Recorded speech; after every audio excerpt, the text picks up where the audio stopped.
So some background first off. I've had a bit of experience with the act of lucid dreaming. I'd gotten so well at it that I was able to fully have a dream nearly any night that I would go to sleep. I found out that if you sleep in a cooler climate than what you're normally inclined to, you're more likely to dream. So my nightly ritual became turning on the AC, wearing minimal amount of clothing, making my room as dark as possible, and chanting softly in my mind, "Tonight I will have a dream." I would say this over and over again until I finally passed out, and soon enough I began to dream. At first, I just started to have more dreams. I can remember that I was dreaming, but I don't remember what I was dreaming about. I can't really remember any details. You know the feeling, the vague details you can kind of gather through the haze. But that was short-lived, because soon enough I was able to recall my dreams much more clearly.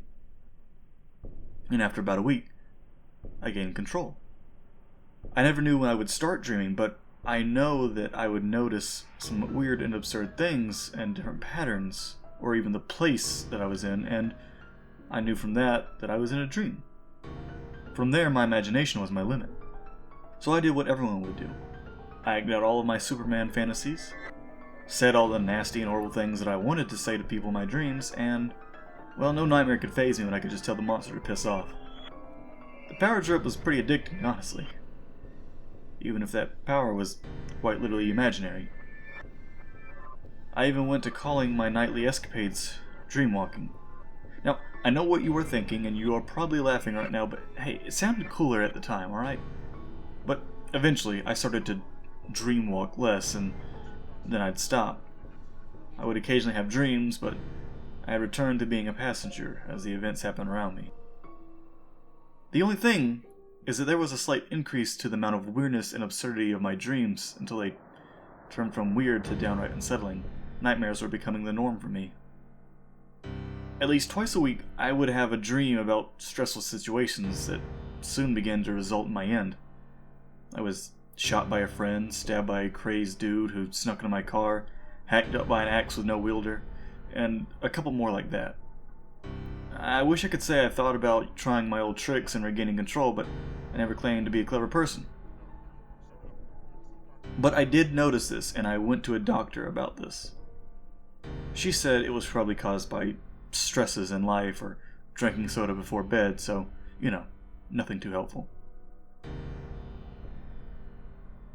But what caused this post is, not too long ago I was in a car accident. A little banged up, but overall good. The doctor gave me some painkillers that would make me sleepy, so I had a week off and nothing to do but sleep and recover.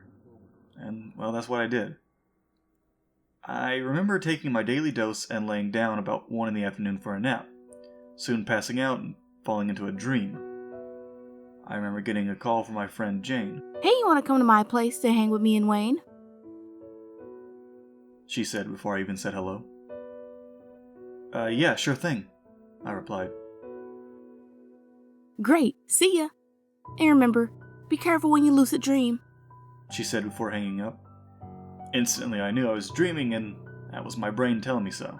But the next thing I know, I'm suddenly outside of Jane's house, my friend rushing towards me and the door with a frightened look across his face. "Open the door, they're coming," he said, nearly slamming into me as I tried to open the door, but it was stuck. We both pulled and pushed on it with no result. I looked back down the driveway and saw a strange mass of figures dressed in black rushing towards us. I knew this was in my mind, but it was still scary as hell to see that many figures chasing after us. Soon, with more frantic pushing, I opened the door and we rushed in, slamming it back behind us and locking the door. Wayne began to pace some, seeming scared out of his mind. "Dude, what the hell was that? Where even are we? What are we going to do?" I was going to try to calm him down, but that's when I noticed it too. We were not in Jane's house. It was an entirely different room. A public bathroom with white tiles and blue stalls and a large mirror facing us on the opposite wall. I didn't waste time looking around or talking to Wayne. I just ran through the room and to another doorway, walking out into an empty warehouse. Long and gray concrete floors and dull fluorescent light bulbs illuminating the room. Clear on the opposite side of the room was a white door, just like the one I came through behind me. Drawn to it, I started to walk. my footsteps echoing through the room as I strode across the large, empty room. I entered the door and found myself in yet another room, this time even darker than the last. It was like a den in your typical house, only none of the walls made sense. To best try and explain it, imagine if you smashed a dollhouse and glued everything back into place and painted it up again. It had a lighter color of paint on the walls and white trim and a shaggy brown carpet. I can say out of all the rooms, this is the one that made me feel uneasy. I made my way around the sharp edges and around the weird corners until I found the same white door calling out to me.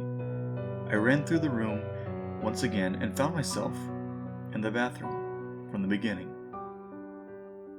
Just that the door I came through was on a different wall and a few of the stalls were moved. What if we never make it out of here? I heard Wayne pipe up after we re-entered the bathroom again. Don't worry, man, we'll find a way out of here, I said as I walked to the only other door in the room now, more out of instinct than anything else. My heart sank once I was back in the warehouse. And then I panicked. I started to run to the next door, entering the broken den again. I rushed through the back and into the bathroom. I started to feel like I was going crazy as I ran through the same sequence of rooms over and over again, the rooms barely changing as they rushed by. I stopped in the bathroom again, panting with my mind racing. I slowly walked my way towards the door, and then something caught my eye from the mirror. I saw my reflection, only it wasn't mine. It was mimicking my motions. It was a dark, pebbly-skinned monster with long, thin arms that sprouted from its round body and grew down into wide palms with pointed fingers with black nails, eyes that glowed like yellow headlights. And like that, it hit me. I was in a dream. I have control. I have done it countless times before, and all I have to do is change the rules to fit me. I heard Wayne about to speak again.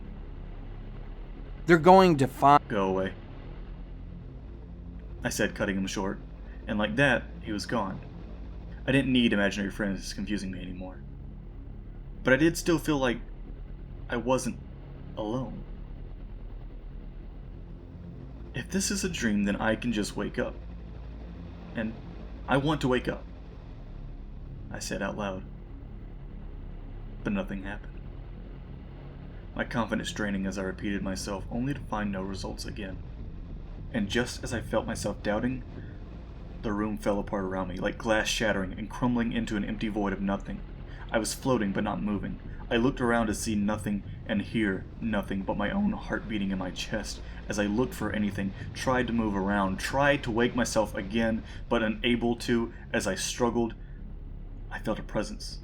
No, I felt the presence. Something unseen that was making my hair raise on end and sucking the air from me as I struggled. I felt crushed under a weight that wasn't there until the only thing I could do was scream like an animal trapped and fighting for its life, begging to be let go from the hunter's trap. And as I struggled and screamed a primal scream into this void, a thought entered my mind.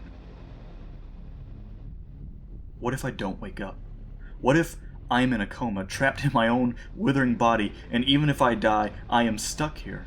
Stuck in a place where no one's mind was ever supposed to be, in the presence of a force that was happy to watch me suspended in the dark, calling for help, content just to watch.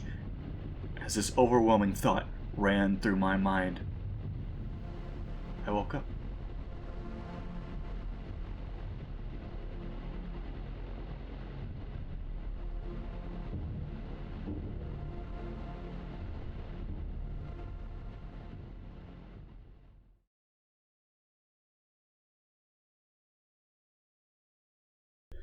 No nightmare could faze me when I could just tell the monster to piss off.